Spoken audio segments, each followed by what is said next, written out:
ধর্মপুর গ্রামে থাকত রামধন নামে এক অত্যন্ত গরিব কৃষক।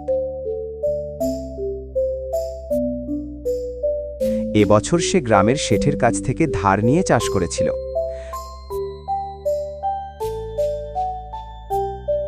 আল্লাহর রহমতে আবহাওয়া ভালো ছিল, আর বহুদিন পর তার ক্ষেতে ফসল খুব ভালো হয়েছিল। পুরো পরিবারে নতুন করে আশার আলো জ্বলে উঠেছিল। দেখো সুনিতা, এবছর কত ভালো ফসল হয়েছে। মনে হয় আল্লাহ আমাদের কথা শুনেছেন। এবার বাচ্চাদের আর না খেয়ে ঘুমাতে হবে না।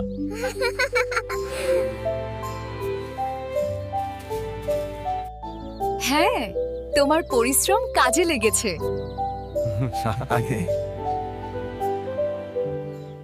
যদি ফসল ঠিকঠাক কাটা যায়, হ্যাঁ, তাহলে কয়েক মাস নিশ্চিন্তে থাকা যাবে।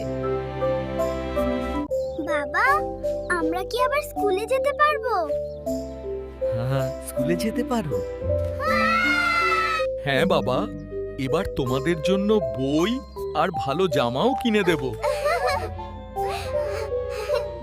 কিন্তু ভাগ্য যেন এই সুখ সহ্য করতে পারল না।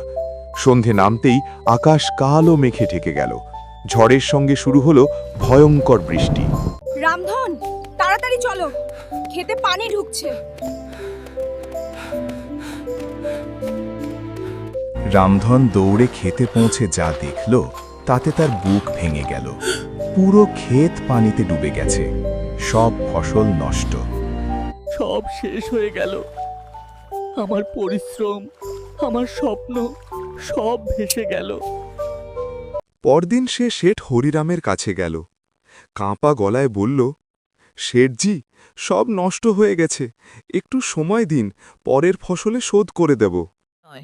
কাগজ অনুযায়ী এখন জমি আমার, আজই জমি ছাড়ো। এভাবে রামধন তার জমি ঘর সব হারালো। কোনো উপায় না দেখে সে স্ত্রী আর সন্তানদের নিয়ে জঙ্গলের দিকে রওনা হল। জঙ্গলের ধারে এক ভাঙা কুড়ে ঘরে এক বুড়ো সাধুকে পেল। সব কথা শুনে সাধু বললেন, তোমরা এখানে থাকতে পারো।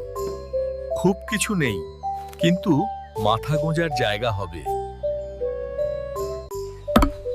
পরদিন থেকে রামধন জঙ্গলে কাঠ কাটতে শুরু করল। সে অনেক কাঠ কাটল সারাদিনে। সারাদিন কষ্ট করে কাঠ কেটে বাজারে বিক্রি করত। সে কাঠ বিক্রি করে বেশি টাকা পেল না। অল্প যা পেত তা দিয়েই সংসার চলত। একদিন বেশি কাঠের আশায় সে বনের অনেক ভেতরে ঢুকে পড়ল এবং পথ হারিয়ে ফেলল। সন্ধ্যায় হঠাৎ সে এক গুহা থেকে আলো দেখতে পেল, আর সে গুহার ভেতরে গেল। ভেতরে ঢুকে সে অবাক হয়ে গেল। একটা সোনায় মোড়া গ্রাম। সে অনেক অবাক হলো। এমন একটা গ্রাম সে ভাবছে সে স্বপ্ন দেখছে। ওই জায়গায় থাকা সৈন্যরা তাকে দেখতে পায় এবং তাকে রাজার কাছে নিয়ে গেল।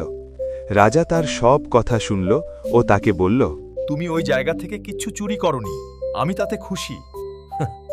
তোমার মতো সৎ মানুষই প্রকৃত রাজা। আমি তোমার উপর খুশি হয়ে তোমাকে এই মোহরগুলো দিলাম। এগুলো দিয়ে তুমি তোমার জমি ছাড়িয়ে নাও।